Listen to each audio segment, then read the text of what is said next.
Hello, my name is Dionne Ybarra. I'm the founding director of a nonprofit called the Wahine Project. We were founded in 2010 and have been rolling strong going into our 7th year. I am a lifelong community member of Monterey County. My family grew up here, my parents. My background is that they were migrant farm workers. My dad and his family went up and down California working the fields. He died in Vietnam in 1971 when I was just 3 months old. And that was the catalyst for so many things in my life. And one of those things that I didn't know was starting this nonprofit. My background is important to this story because it's part of the fabric of who I am and my culture being a Mexican American. The organization's mission statement is to eliminate the barriers that prevent girls from a relationship with the ocean and to eliminate the barriers that prevent a diversity of girls from a relationship with one another. Monterey County is a diverse county. I grew up in East Salinas. I now live and have raised my 4 children in Pacific Grove on the peninsula. That experience has brought me again to lead this project and to be deeply rooted to this beautiful ocean that we have. My life experience was, even though I had a deep passion for the ocean, I loved going to the beach. My mother brought me there regularly. We never went into the ocean. I think as a culture, we were afraid of the ocean. Talking to family members and knowing other Hispanic people, the ocean has often been one of those environments that we've stayed away from. And so most of my life, I grew up with a fear of being inside of it. I was on the beach and an observer. And through my lifetime, so many doors opened for me that allowed me to have more ocean experiences. And having those ocean experiences and coming to the sport of surfing in my late 30s changed my life. There was one day I was out surfing in the Monterey Bay, and I tell the same story all the time. It was just this beautiful scene, being out in the ocean in the Monterey Bay, and it was raining just a little bit. A rainbow had formed across the bay from Monterey to Santa Cruz. And there was just a stillness in the water. And the surfers, we were all sitting out in the lineup, and dolphins came through the lineup. And we all were just in shock, just the beauty, the rainbow, the dolphins. And being out there with just a handful of people, and all of those people being men. I had one girlfriend who was paddling out right then at that moment, but it was the 2 of us that ended up out there. And it was that moment where I just thought, how did I get here? This little Mexican girl from East Salinas. I finally was brave enough to be out into the ocean, but what were the doors that opened for me personally that I could possibly extend to any other girls in our community, but really to those that had similar backgrounds as me? What could I do to give them this experience? And for the last 10 to 15 years, I had been a teacher, and I had had a great education, and those experiences led me to think, I think I can start an organization that can bring girls to the ocean. We can provide everything. We can provide them with experience. And the one thing that would be unique would be that it would just be girls. The word Wahine means girl in Hawaiian, and that name came to me pretty quickly on what we would call this organization. So it came with a thought. The next thing came with ideas of how we could create a program, and within a day, I came up with a press release. I sent it out, and I said, we are going to be starting this amazing nonprofit that will provide girls with opportunities to experience the ocean.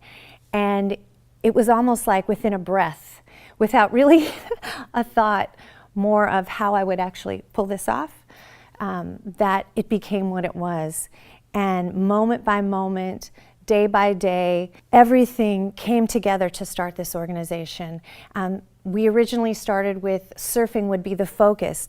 Through the years, it's evolved to be, again, this deep relationship with the ocean, because I believe, and our experience has been, that once you have that deep relationship with the ocean, that you want to take care of it.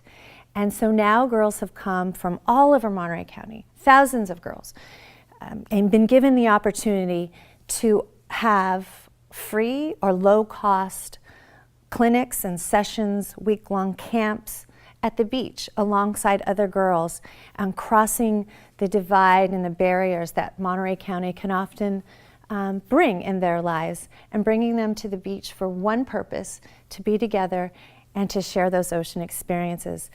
The Monterey County program has grown into clinics that we can provide from San Francisco all the way to San Diego. As well as an international component, we get to work with different nonprofits around the world and help them and support them in getting more girls into their programs to provide this access. One of the things we talk about is being connected by one ocean, and so this international part of our project has been such a beautiful thing, because it takes girls out of where they may feel very small where they live, in their neighborhoods, in their towns, in their schools, and they realize this bigger connection, this deeper connection they have to one another around the world. And that's been really, really important and really successful, connecting girls, that it almost seems as though it's borderless. One of the questions we have is, well, how do you stay afloat? You're a nonprofit. We are a fee-based program, and so many of the girls pay a fee, but many of them are offered half scholarships. Many of them are offered full scholarships. And so one of the beauties of the Wahine Project is that it's grassroots funded. It's by one donation at a time. It's by a wetsuit donation. It's by a surfboard donation, a boogie board donation. It's by volunteer time. Right now, we're just starting to get into applying for large grants, community grants, that can really set us from being a small organization with really mostly volunteer-based to an organization is a business, and it runs with full staff and paid staff, administrative staff. And so we're turning that corner right now that would allow us to just reach more girls and to give them more opportunities through bigger grant funding. Right now we just have a group coming back from Cuba, and that's going back to our international outreach. The borders have been opened up there for Americans to come, and we have friends in Florida who have relationships in Cuba, and it's been put on their heart to outreach to Cuba. And so we'll also be looking for international funding for NGOs to support these bigger nonprofit aspects and to help fund those. So our revenue streams are coming from all over, but just like any other nonprofit, we're always having fundraisers and doing events and bringing in volunteers. A lot of our volunteers come from California State University, Monterey Bay, where service learners are offered time as part of their classwork as service learners to volunteer every semester. And many, many volunteers come through there, helping us on the beach with the girls, helping us a little bit behind the scenes. And so we're really, really enjoying those relationships and watching them grow and develop. And also, the students are coming, some of them having a lot of ocean experience, some of them not, but they're also developing their relationship with the ocean right alongside the girls. And that is one of the gems, because what we found with the Wahine Project is that it doesn't really matter how old you are, that it's generationless, I guess, that we can experience the ocean at any age and still come with many of the same fears and many of the same triumphs, and that you can be alongside a 7-year-old holding her hand in the ocean and walking up to it and being afraid, both of you, and then both of you going under a wave, and then that feeling of looking into a little girl's eyes and both of you are just like, we did it. And it's such a really beautiful thing. And that experience has drawn in so many wonderful people to want to be a part of our program, whether it's instructors who are surfers, it's instructors who are just longtime water women, watermen that want to just share more joy in what they've had, their opportunities in their life. and they want to share that with youth. Volunteers, again, of all ages. We've also been asked over the years, well, do you just serve girls? Do you just serve little girls? And we're like, no, absolutely not. We want to give this experience of the ocean to anyone that asks. And over the years, we've had hundreds of women join us from, young, late teens into their 70s. And it's just this joy that the ocean brings. And the new term that we've run alongside with is Blue Mind. Blue Mind is how any water experience, being on, near, on top of, underneath water, how it benefits you. And it's those Blue Mind experiences that we're really growing on and bringing new ways of being in the ocean, new ways of being next to the ocean, on top of it, and encouraging all types of water time with young children and adults. Some of the things that have been maybe our shortcomings, I would say, are often fundraising, because it's such an intensive time taker. Fundraising is always something that we need to do, and so it's something we're always needing to think about.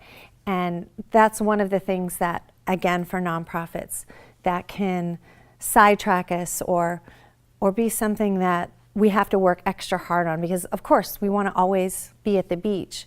Being new in nonprofits, the learning curves of being in a nonprofit, learning how to, it's a business, running a business, following all the guidelines of running a business.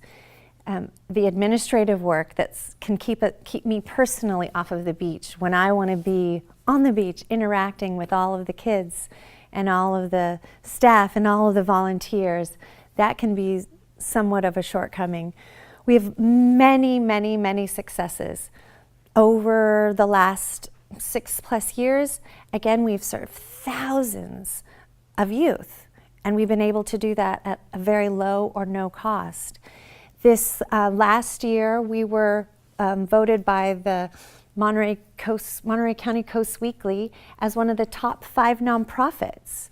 And that was a really awesome acknowledgement for us, because it was voted by the community members of Monterey County. So it shows us that we really are making an impact with our community members. Also this last year, Dave Potter, one of our supervisors, made a proclamation for us acknowledging the steps that we've taken to eliminate the barriers that prevent the girls from the relationship with each other and with the ocean. And that was another really amazing direction that we went, that again, we're being recognized, and because the recognition just means that we're going to be able to be in the lives of more and more girls, and that's our hope. As far as our future goes, we just want to serve more kids. We want to offer more programming. We want to get into South County. I want to serve more youth in East Salinas. Transportation is always an issue for us, so we're brainstorming and looking for grants that will help transport kids to make that hour plus drive. We already have a small group coming from Soledad and a small group coming from Alisal, but I would say our biggest challenge is to keep developing those relationships and to keep them coming. Also, to diversify our programming. This fall, we've been looking at ways to get kids into the ocean in the middle of the week. We've been a Saturday program and a summer program. And this fall is the first time we've ever tried after-school programming. The ocean, the beach, is such a great place to come when you're feeling overwhelmed and have stress in your life.